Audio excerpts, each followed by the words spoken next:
काय नेमकी अधिवेशनात भूमिका घेण्यात आलेली? राज्य सरकार एक पाऊल मागे आले, मात्र तुमची राजू शेट्टी आणि शेतकऱ्यांची भूमिका काय आहे? शक्तीपीठ महामार्गाला आमचा विरोध आहे. याचं 3 कारण आहेत. पहिलं कारण, हा अत्यंत महागडा आणि खर्चिक प्रकल्प आहे आणि तो महाराष्ट्राच्या जनतेलाच भोगावा लागणार आहे. कारण या प्रकल्पाला होणारा सगळाच्या सगळा खर्च महाराष्ट्राच्या जनतेला टोलच्या माध्यमातून परतावा करावा लागणार आहे.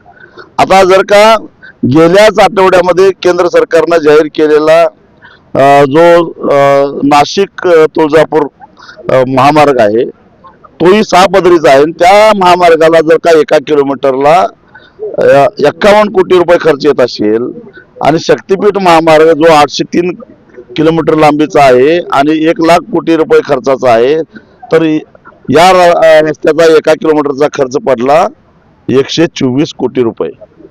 तोही 6 पदरी, हाही 6 पदरी, म्हणजे 1 किलोमीटर पाठीमागे 73 कोटी रुपयाचा फरक पडायला लागलेला आहे. आमचं म्हणणं एवढंच आहे की या खर्चाचं ऑडिट एकदा IIT रुडकी किंवा पवई या सरकारच्याच IIT संस्थांच्याकडून तपासून घ्याव्यात. आणि मग एवढा भ्रष्टाचार होणार असेल आणि आमदार खासदारांना टोल नाही, हो सरकारी अधिकाऱ्यांना टोल नाही, न्यायाधीशांना टोल नाही, टोल सामान्य जनतेला भरावा लागणार आहे. म्हणजे महाराष्ट्राची सामान्य जनता हे पैसे फेडणार आहे. त्यामुळे आमचा विरोध आहे नंबर 1.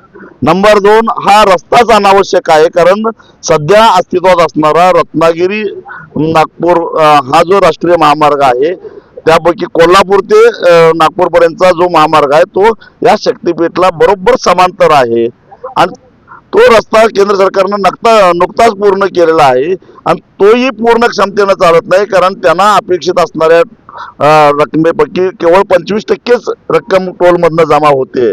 मग नवा रस्ता करायची गरजच काय, हा दुसरा मुद्दा आहे.